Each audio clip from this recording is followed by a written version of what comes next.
What if we get it right? That's today's big question. And my returning guest is Dr. Ayana Elizabeth Johnson. Dr. Ayana Elizabeth Johnson is a marine biologist. She is a policy expert, a writer, and a teacher working to help create the best possible climate future. She co-founded and leads the Urban Ocean Lab, a think tank for the future of coastal cities, and is the Roux Distinguished Scholar at Bowdoin College. Ayana authored the forthcoming book, What If We Get It Right?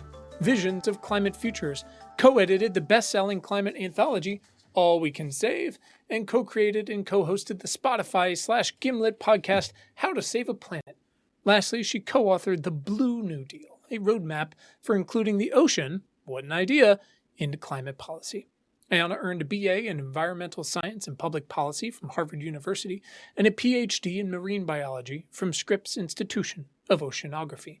She serves on the board of directors for Patagonia and Green Wave and on the advisory board of the Environmental Voter Project. Above all, Ayana is in love with climate solutions. This is a special one for me. Ayana was guest number 7 or 8 on the show a long time ago. She took a chance on us, thanks to our wonderful friend Franklin Leonard for making that happen. And almost 200 episodes later, a pandemic later, a few degrees of warming later, a lot has changed. But Ayana's passion for nature, her influence on U.S. and global policy, and our one wonderful habitable planet has not. I am such a huge fan of hers, and I am so thankful she came back to spend time with us. If you have been trying to find your way into this whole thing, today just might be your day. Welcome to Important, Not Important. My name is Quinn Emmett, and this is Science for People Who Give a Shit. In our weekly conversations, I take a deep dive with an incredible human like Ayana, who's working on the front lines of the future to build a radically better today and tomorrow for everyone. Our mission is to help you understand and unfuck the future, to get it right, and our goal is to help you answer that question. What can I do?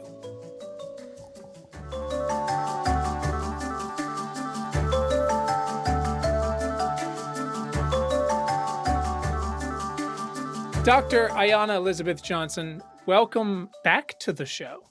It's been a very long time. Good to be here. Yeah. You say that now. Let's see how it goes. You've got a lot on your plate. We talked about a little bit offline about your other book back here with all of your friends, and it's one of my favorites. What made you finally commit to another book with another 30 friends? I signed a 2-book deal, and this book is supposed to come out first. Oh, no shit. All We Can Save was supposed to be like the cute little side project, and then it became a very big project, and it became a national bestseller. And Catherine Wilkinson, my co-editor, and I then launched a whole nonprofit to carry on the work of the book. And so, yeah, it also took me a while to figure out how to frame this second book. I knew I wanted to do a book really focused on climate solutions, but I wasn't sure how to do that and not make it feel like a textbook. So it took a while to unlock that. It seems, again, you keep writing books with all of your friends. I don't have the answer to like how to save the planet. No, it's some like obnoxious dude who thinks he knows all the answers.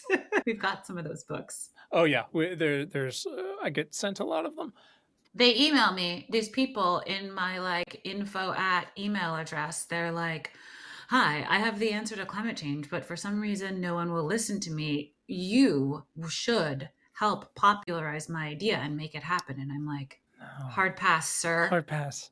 Hard pass. I have the brilliant answer that no one else has ever thought of. And like, for some reason. It's so weird. The good news is I've got 3 kids who are old enough now that either they roll their eyes at whatever my answers are for anything, or I just say, I don't know to any of their stuff. So that's really helpful for climate work. But it does seem like it's all about community, right? There's a lot of joy in the book. There's a mixtape in the book.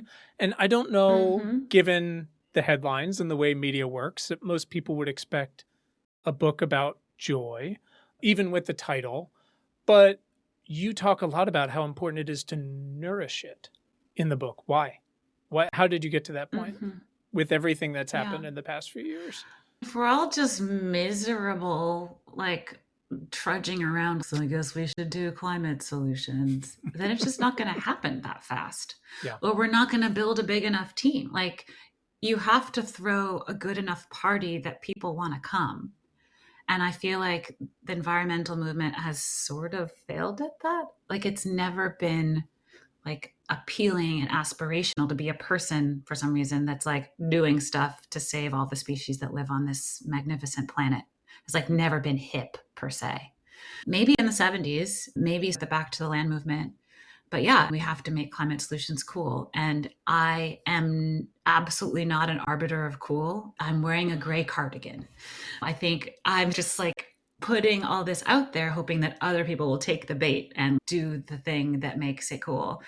That this will become a cultural conversation, essentially, instead of a scientific or technical or policy conversation.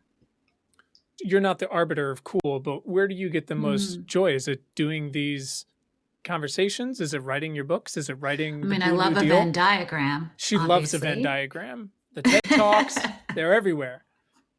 Yeah. I think nature.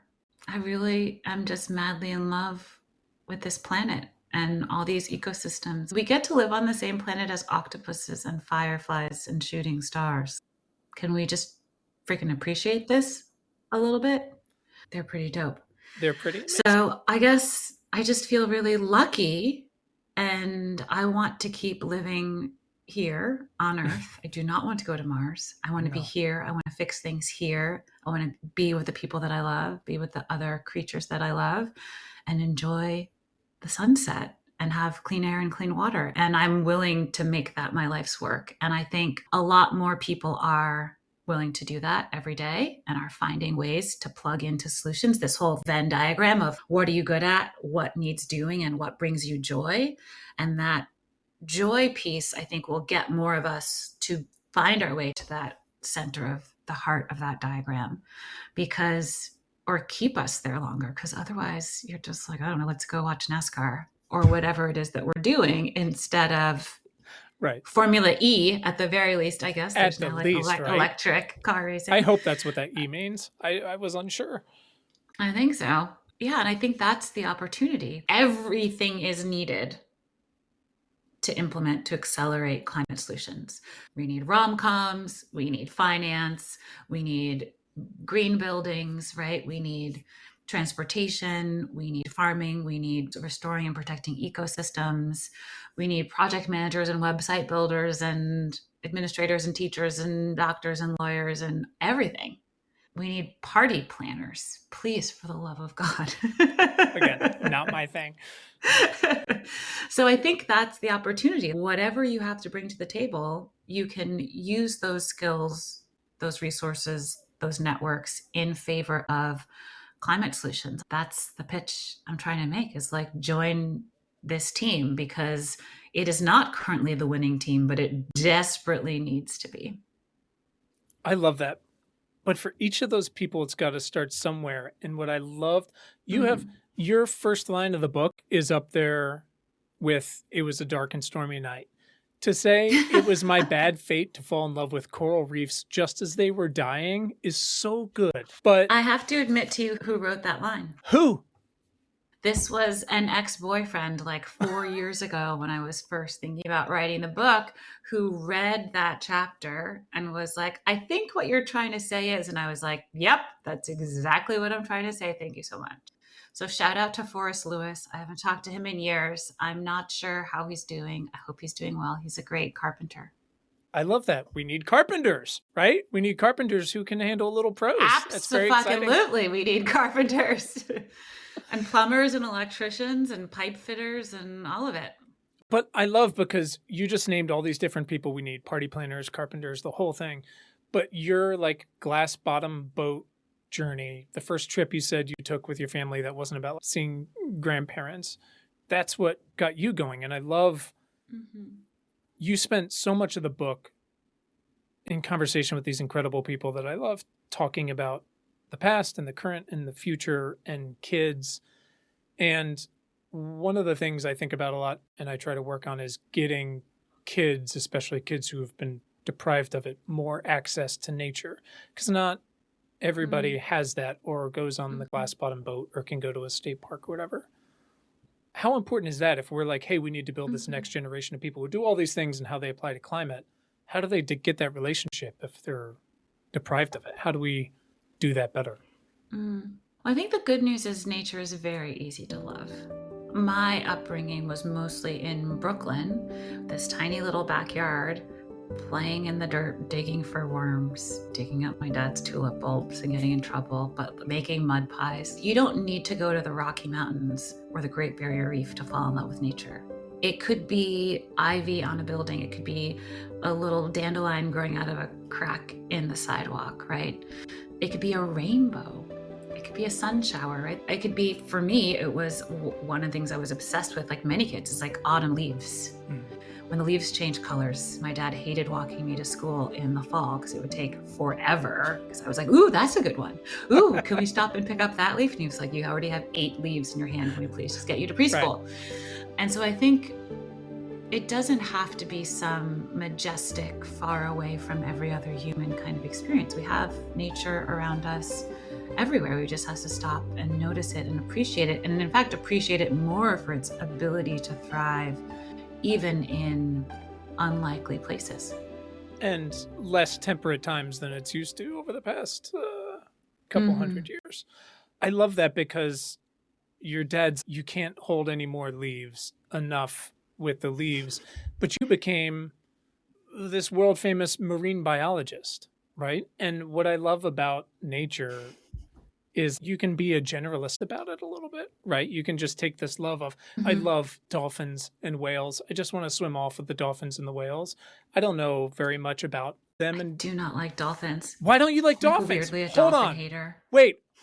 Pause. Why don't you just like dolphins? Feel like they're obnoxious. I feel like they get all the attention. I'm like, this is not what we need to be worried about. Can someone be this concerned about mangroves, please? 100%. Or like mangroves parrotfish or sea urchins. Like, we've got some other stuff that deserves it. They're just bogarting all the affection, and they're jerky. Like, they're very proud so I'm of just themselves. Not really into dolphins. Okay, that's fair. If you had to pick one, though, cocky jerks. Okay, jerks feels like pushing it, but cocky, I'll give you that. I'll give you. They don't always have to jump, but they feel like they always have. They're like, yeah, we're here. I will admit it's a very unpopular opinion. Absolutely. Hey, you had on another one of my favorite guests that we had on 100 years ago, Leah Penniman from Soulfire Farm. You had her in the book, and you guys talked about, there was this line, like halfway through your conversation, she said, and I think she was quoting a coworker, our job as farmers is to call the carbon and call the life back into the soil. That's our number one duty as farmers, is to call the carbon home. And you said, I love that because we've vilified carbon, but carbon's the building block of all life. It's just in the wrong place.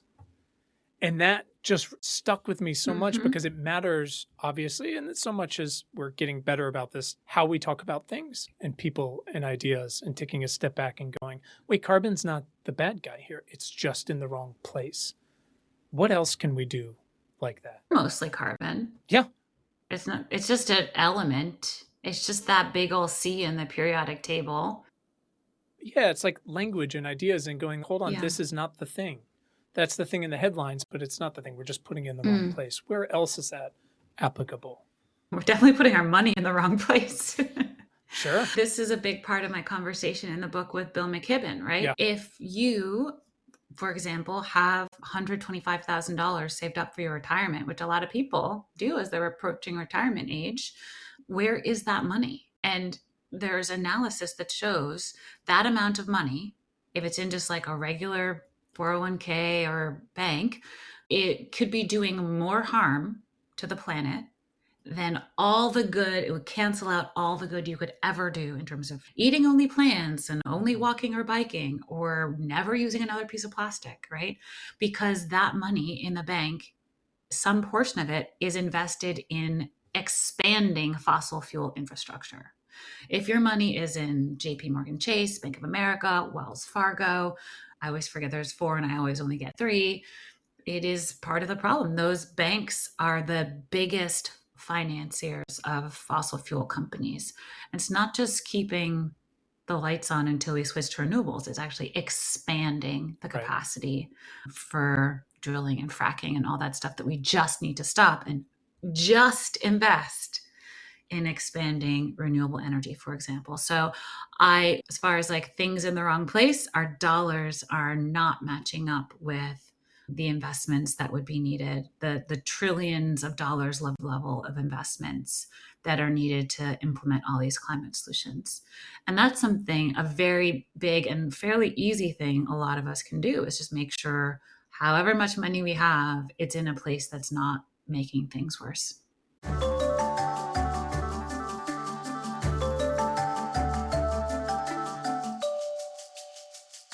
Hey everyone, it's Quinn, your host and the founder of Important Not Important. Have you ever wondered what the hell forever chemicals actually are? How about ocean acidification or green hydrogen? What about CRISPR or agroforestry? There was a time pretty recently when I had no idea what the hell any of those things were, or many other things. Thankfully, our Basic Shit series is here to quickly get you up to speed. Designed and written by Willow, these bite-sized breakdowns will help you understand the lingo you need to understand and unfuck our rapidly changing world. To learn more, head over to importantnotimportant.com, and up at the top, just hit categories and then Basic Shit. They are free to everyone. You are welcome. Thanks for listening, and as always, thanks for giving a shit. Back to the show.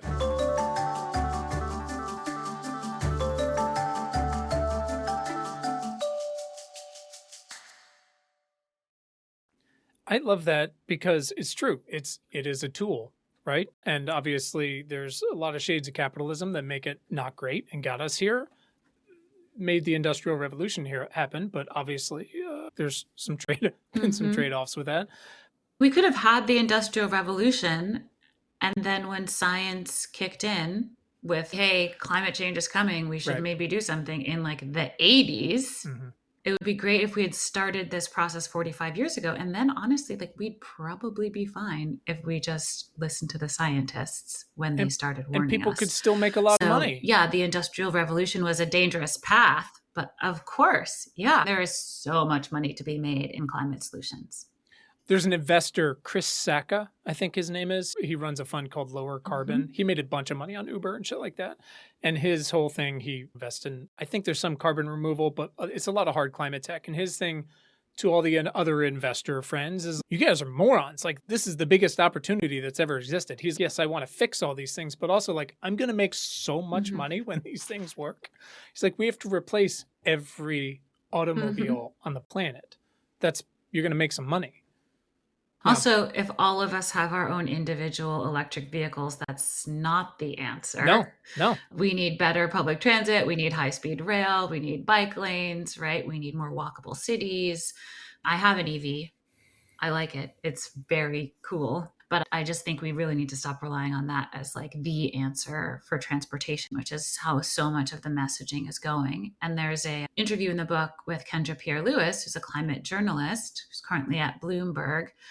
And she says, for example, we need to shift the way we do climate reporting so that instead of an automobile section, we have a transportation section. So 100%. That we're talking about this more broadly and think about how we shift the literal framing of presenting information in order to get people to think about these things differently. Can we talk about your family for a minute? We've had people on the show. We had this gentleman from Iran whose dad had a specific form of muscle dystrophy when he was very small, when the gentleman I interviewed was very small. And this guy grew up, became a scientist, and basically found the cure for it. It was too late for his dad. But it was this direct, I have to do this thing. You grew up loving the leaves and on the glass bottom boat, and your dad is an architect, and your mom goes into homesteading, and all these things, again, trying to help people find their way into these things. The point is, it can be this very direct link, like this gentleman Sharif, or it could be like yours, where all these things come together where you're just like, I just fucking love nature. And yes, I specifically write about the Blue New Deal, but when did you really take a step back and realize the different ways where now you can have conversations about the built environment because you grew up with an architect and you understand homesteading more because you camp out on your mom's farm and things like that? How can people take a step back and gather together these pieces of themselves to more understand what actually influences them and where they might discover more of what they're into? Does that make sense? Yeah, I think part of writing this book actually was feeling very lucky about my upbringing. I was exposed to so many different academic disciplines, cultural phenomena. I grew up in Fort Greene, Brooklyn in the 80s when it was mostly jazz, like so many jazz musicians lived there because it was like super cheap. Fort Greene was the hood, let's be clear, in the 80s. It is now like the most expensive exclusive neighborhood in Brooklyn, all in New York City. Brownstones were like $40,000 then, and they are now like start at $4 million in the course of my lifetime. But then it was just like a working class neighborhood, and a lot of jazz musicians lived there. And I grew up surrounded by jazz musicians. I grew up with my dad loving jazz music and having 1,000 jazz records in our living room and taking jazz lessons from the Grammy nominated singer on the corner and singing for my supper in jazz clubs with my parents was like their joke. They were going to feed me anyway, but they would make me sing with our family friends. And that's actually part of the reason I'm comfortable on a microphone, which has nothing to do with climate change, but it has everything to do with what I can bring to the table in this moment in human history. So I have this PhD in marine biology. How do I connect that to what needs doing? I have this affinity for Brooklyn and coastal cities. How can I think about what needs to happen there? So this is how my own climate action Venn diagram came to be, right? My, what are you good at? This marine biology, communications, policy stuff mixed with, oh shit, coastal cities are actually in really big trouble. We do not have a plan for dealing with climate change, sea level rise, etc., infrastructure, justly sourced offshore renewable energy, protecting and restoring ecosystems in an urban context. Like, there's so much work to do there. And then the joy part is I love design. I love changing the rules of the game. Like, I love a policy win, right? And I love collaborative, dorky, behind the scenes work. As much as people may see me out there waving my hands around, obviously, talking about all this stuff, my happy place is like writing policy memos and being like deep in the spreadsheets. And so I co-founded Urban Ocean Lab, this policy think tank for the future of coastal cities, because that's the sweet spot for me of what I'm good at and what needs doing and what brings me joy. And I think, of course, that will be different for everyone, but I think it's really useful exercise to inventory, like, what is it that you can bring to the table? What is your specific, unique skills, resources, networks, mashup that each person has to offer? So if you want a worksheet on this, there is one on the website for the book at getitright.earth. We've got your Venn diagram worksheet, PDF, downloadable. We're hoping that it features in the introduction and conclusion of the book as well, so that people can actually bust out the colored pencils and start to sketch it out. Because for many people, it'll be a new way of thinking about how they should be showing up in this moment.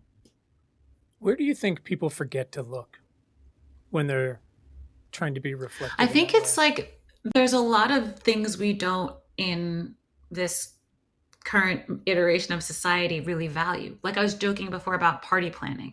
If you're a party planner, you can absolutely deploy that skill in favor of climate action. If you are a person who is a tastemaker, we absolutely need you to influence the shit out of everybody to work on climate solutions, to abandon rabid consumerism, to rethink culture. Yeah. So I think we dismiss these soft skills, as they might be called, but we absolutely need that stuff. We need project managers. We need designers, right? We need to make all of this look good. One of the what if questions I pose in the book is, what if climate solutions were beautiful? That's an option for us. That's an option. Like, why can we just go make a beautiful future? And of course, there will be extreme weather. There will still be hurricanes and droughts and floods and wildfires and huge number of people who need to migrate and all sorts of food shortages and all this stuff that's already here and coming. But we have a lot of say, collectively, humanity, in how we respond to those risks and changes, and how we adapt to those realities, and how we prevent things from getting worse, and just how we literally design the future. One of the facts in the book that really blew my mind personally when I read it is in the "If We Build It" section. I love a movie reference no one under 40 will get. About 75% of the infrastructure that will be in place in 2050 has yet to be built. That's crazy. That's not half. That's 75%. Yeah, it's like most. Holy shit. Yeah. Like, what if we just built some really good stuff that was cool and interesting and durable and could be deconstructed instead of needing to be demolished, so we could reuse all the pieces like Legos? Like, there's so much possibility there, right? And so as much as there are problems, I don't want to be like corny about it, but there are, right next to all those problems, there are possibilities. And that's actually how I laid out the sections of the book. By the way, I wanted to talk about that. It's a funny thing, right? Because gatekeeping, all this stuff, everybody who's been frustrated trying to make progress for so long, facts aren't going to cut it, stories will, this and that. It's all true. You made this pointed effort to have, I think it was 10 problems and 10 possibilities in each of these sections, right? Can't just have one of those, obviously, right? We can't just have dream of the beautiful future without acknowledge what we're dealing with. But you also can't just be like, here's how we're fucked. You have to actually pose a response to that, right? Yeah. Where did you struggle with that? Or did they all come easy to you? Or did you ever, what did they say? Write yourself into a corner where you're like, oh, I'm going to do the 10 problems and 10 opportunities for fashion. And then you're like, Jesus, I don't know. Yeah. I didn't do fashion. There's a few in there on fashion, but I was actually thinking, so I launched a Substack newsletter last week, in part because I wanted to carry on these conversations. And one of the interviews topics that isn't included in the book is fashion. So subscribe or whatever if you want to see more interviews. I'm going to be launching a podcast within Substack. But to just zoom out a bit for people who haven't had the advanced copy of the book, it's structured in 8 sections. It starts with possibility and it ends with transformation. And there's these 6 sections in the middle: replenish and regreen, that has that Leah Penniman interview in it. If We Build It, which has these sort of architecture, AI, design conversations. Follow the money, obvious. Culture is the context, with folks from Hollywood, news, youth climate movement. Changing the Rules, which is about policy. Community foremost, and then transformation. And so in each of those middle 6 sections, there's this list of 10 problems and 10 possibilities. So each of those sections opens with a quote. For example, Follow the Money opens with Lauryn Hill. It's funny how money changes situation. I was not allowed to use the next lines. I wanted the whole verse, but could not get the copyright permissions for that. And then it has a list of what if questions, because I feel like sometimes questions are just as powerful as answers. What if we reimagine capitalism regeneratively? What if corporations consider Earth as a shareholder, etc.? And then there's these sets of 10 problems and 10 possibilities, and they don't always match up one to one.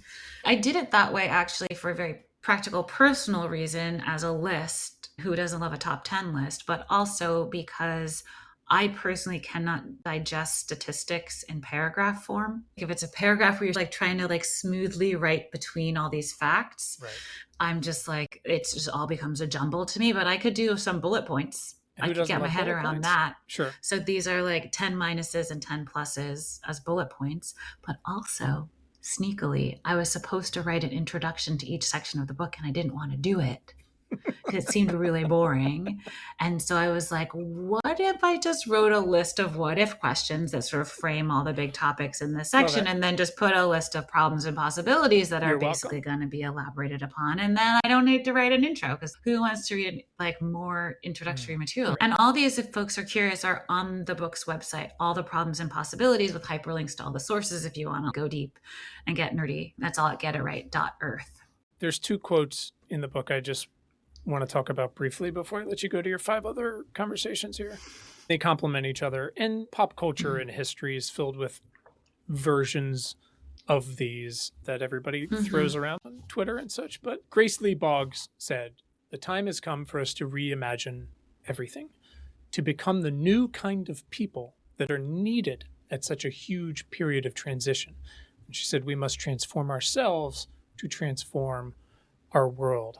And you said there is a soft power in how you spend your time and money, how you look out for each other, and how you roll up your sleeves and make change. They feel like they really fit to me, because where Grace and her wonderful husband, they were activists for 40, 50 years together. And that was a while ago. She passed away in 2000, something like that, right? And we're still on this precipice or another one.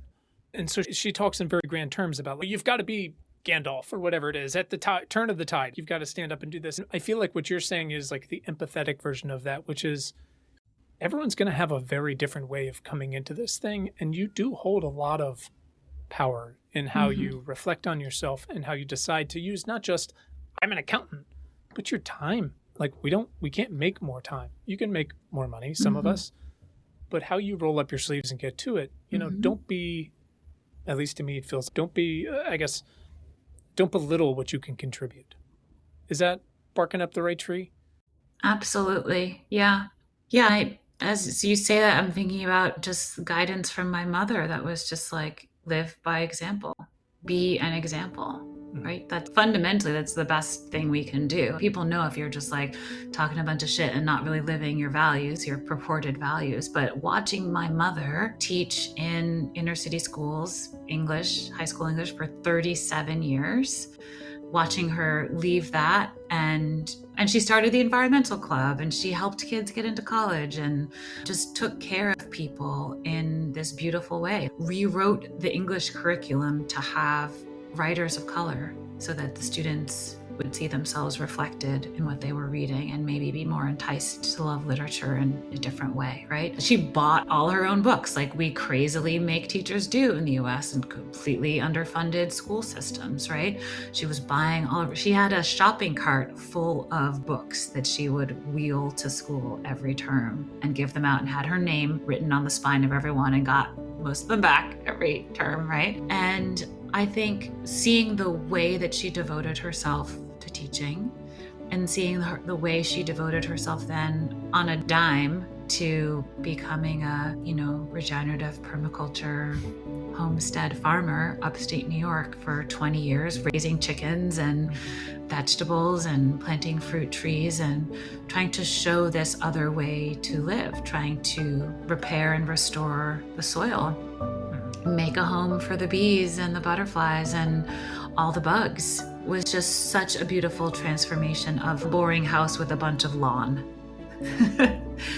And to see that unfold before your eyes is really remarkable. And she had no qualifications or experience except for tenacity, determination, and a real willingness to embrace trial and error as a process. And often the stakes for trial and error are pretty low. Like, we could just try stuff. And if it doesn't work, if it's not the right fit for you, then you just don't keep doing it, right? Especially if it's a hobby, especially if it's the way you're doing something with your neighbors, in your community, in your business, right? We're all trying stuff all the time. We just need to think about climate and think more creatively as we're going through that process. Yeah, I think a lot about how much softness there can be in all this. It's not just engineering and physics. It really is like, how do we want to be humans together on this extremely fucking cool planet? Yeah, this is it. The slogan, "There is no planet B," it sounds so corny, but it's true. This is the one planet that can sustain human life. It's funny. Thank you for sharing all that. That was extremely eloquent, and it's very thoughtful because it really is. It's so easy to celebrate something magnificent and imperfect like the IRA or some local policy about adaptation, whatever it might be. But it's really the little shit. It's the showing up every day, whatever the thing is that you've got stuck in your craw that you can do that does add up, right? And hopefully attracts other people to join you or do their version of it. And like you said, you don't have to have you don't have to be someone who's skilled in the chemicals of soil to go be a regenerative farmer. Like you said, you could just try it. Get some seeds and see what happens. Get some seeds and see what This happens. is what I said with Leah, is just act as if. Bring the seeds. Who knows? Who knows? I love that. Ayana, what are the specific ways besides your Substack, your book, your other book, that people can support your work? All we can save: truth, courage, and solutions for the climate crisis. Love it. And again, this is what happens with fucking side projects, is it turned into a whole thing. It never stops. What other ways would you suggest people get involved, either, again, directly, supporting your policy think tank, or just locally on your mind? Yeah. If anyone listening wants to fund climate ocean policy solutions for coastal cities, holler at your girl. But also just check it out. We built a whole resource hub, open access resource hub. Oh, wait. Yes. That was incredible. A couple months ago. And scientific papers and policy memos and data sets and all this stuff, because we're all reinventing the wheel and we just do not have time for that. So the opportunity is to say, okay, who's doing what that's working, and how can we repeat each other's successes and avoid mishaps? And that's been a dream of mine for 5 years. And so it was really great to launch that. So urbanoceanlab.org, you can find our resource hub there. And I think the thing that people can do to support me is do your climate Venn diagram and then get to work and bring as many people with you as you can. I don't personally need the support. I'm very much looking forward to the end of the book tour and disappearing into the forest. But I think the reason that I did all this stuff as someone who is becoming more and more introverted every day is because I wanted to do my part to welcome other people in. Like, everyone is going to need a welcome from a different person, but to the extent that people will hear my version of come, we need you, there is a place for you in this work, then I thought I would try putting that out there in my particular 90s kid from Brooklyn sort of mixtape poetry, rap lyrics, Afrofuturist collage sort of way. And hopefully it will, land well for some number of people who then run with it and do whatever needs doing. I love it. Clearly you have, again, lived that with your work, trying to share policy that works, write policy that can work for more than one place, writing and editing 2 books where you quite literally bring along a whole host of your friends. You are the great connector in all of this, using your I think it's important to say that it's impossible to answer what if we get it right as one person. And the reason there's interviews in this book is because I thought that would be better than just paraphrasing all these smart people. Just let you hear from them directly and have it be just like the reason that you do this in podcast form. We can just absorb information differently when we're in dialogue, in conversation with each other. And that sort of, you mentioned at the beginning of this conversation, the lightheartedness, the joy that comes through in this book. That's because these are my friends. I actually like these people. They have inspired me. They have shown me the way forward. When I think about answers to the what if we get it right question, I think of their work. I think of their visions of climate futures. And so I think of myself much more as a curator these days. And that is such a fun role to get to play. I love it. No one does it better or at a more crucial juncture in history. Hopefully we can stop saying that at some point and just go enjoy something we've gotten right, and the stakes can be lowered a little bit. Jesus. Yeah. Oh my God. I just want to write bad poetry on the beach or something. Right? Just fluff. I'm so thankful for your time and everything you've done. The book is beautiful. Again, if you haven't gotten All We Can Save, check that one out as well. And there's all kinds of tools on that site. Catherine's an incredible human. Yeah, thank you for sharing all this and these stories and these conversations and so much of yourself. We really appreciate it. Thanks for having me.